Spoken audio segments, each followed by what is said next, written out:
Good morning. Good morning. I want all of you to know how heartwarming it is for me as your bishop to gather with you for these institutes.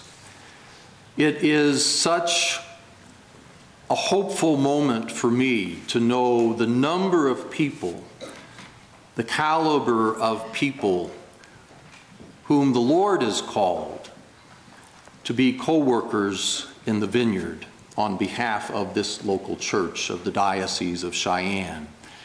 And I always come away from these things very grateful for each and every one of our priests, our deacons, and all of the lay ministers and volunteers who work on behalf of the Lord, who walk amidst God's people as their servants as they serve the Lord.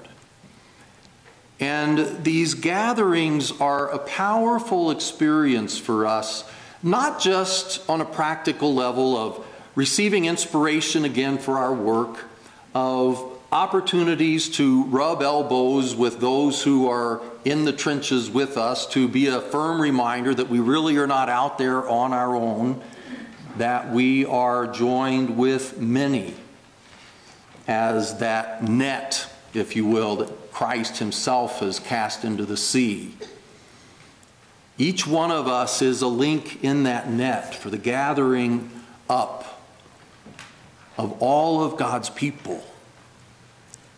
And it's a tremendous expression of our unity. And in many ways, for me as a bishop in these institute gatherings, it's a reminder that you are my parish. We are one parish. And that's a powerful reminder for all of us. And indeed, in these days, we've been blessed to have one of the apostles, a cardinal of the church, with us to remind us of our link with the Holy Father as well. That we are one with a much broader experience and reality of church, through which we all become a part of the one holy Catholic Apostolic Church. And Cardinal O'Brien, I thank you for the manner in which you have really manifest that presence of the broader church to us in your presence today. I thank you for your apostolic ministry, for your presence with us during these days, and especially for your fraternal support to me. So thank you for your presence with us this week. I want to speak more specifically about the readings in just a moment, but just a very high-level reflection on what we've experienced in the last few days as well. Certainly we had the wonderful keynote address by His Eminence Tuesday night as we gathered, and he presented that wonderful image of the magnetism of Jesus, and perhaps reminded all of us of that moment when we experienced that magnetism in a very personal way. That moment when we really were convinced that he was calling us to be his servants in this particular role, whatever it is that we are exercising in this church today. And then through 4 very powerful presentations by Roy Pettifields yesterday, we came to some very practical understandings of how we are to enter into the lives of our people. And I found myself during that last session yesterday getting a little uncomfortable. And so I had to stop and examine, why is this uncomfortable for me? And there were 2 basic realities there. The first was he was really driving home the point of how messy things have gotten in our culture today. He was driving home the reality of what a challenge it is for our people to live the vocation of marriage and family. And at a very deep level, when I finally got brutally honest with myself, I realized that I'd been less than realistic about just how challenging that has become. And then the other very underlining part of it is the work that we have to do is necessary. But it's also going to be very difficult. And perhaps having someone from Louisiana give those presentations was also another good image, because it's kind of like we've got to enter into the swamp. And we've got to be willing to do that every day. And we've got to be willing to enter into the lives of our people.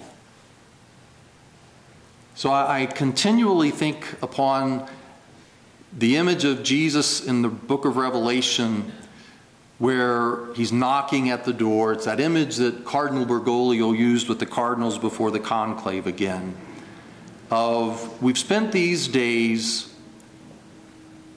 opening the door to Jesus to enter into our hearts at a deeper level, to give us a much more concrete, tangible experience of hearing his voice, of seeing his face, of him grasping us by the hand.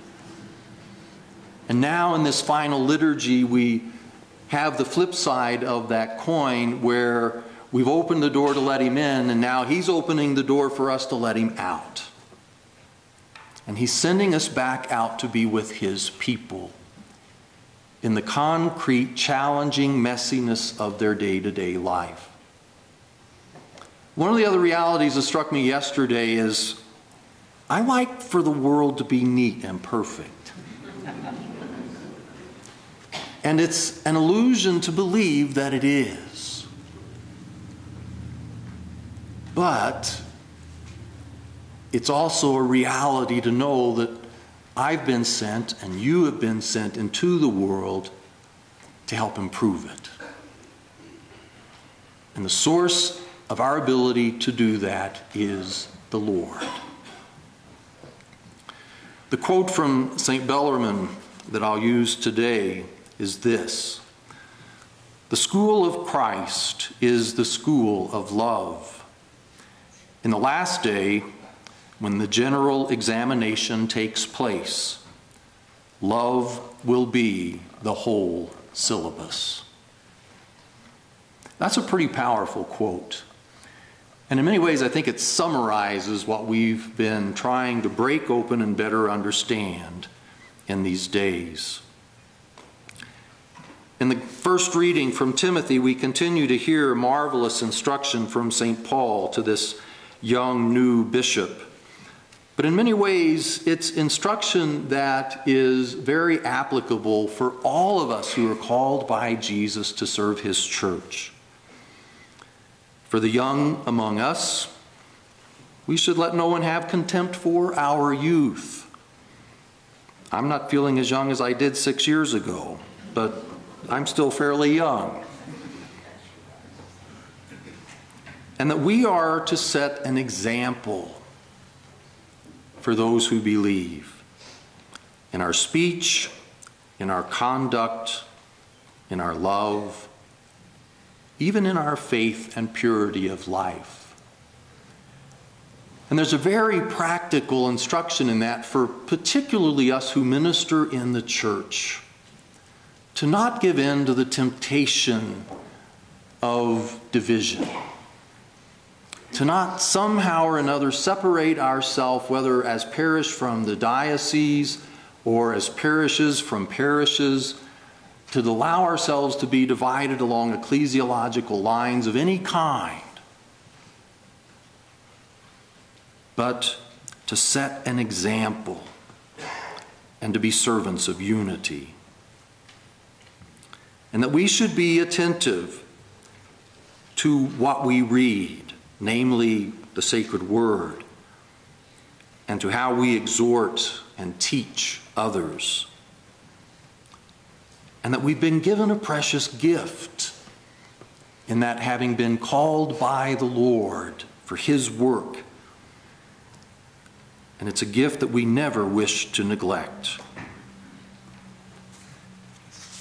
And finally, I turn to the gospel, which gives us two powerful images of how we are to relate to the Lord and how we are not to relate to the Lord.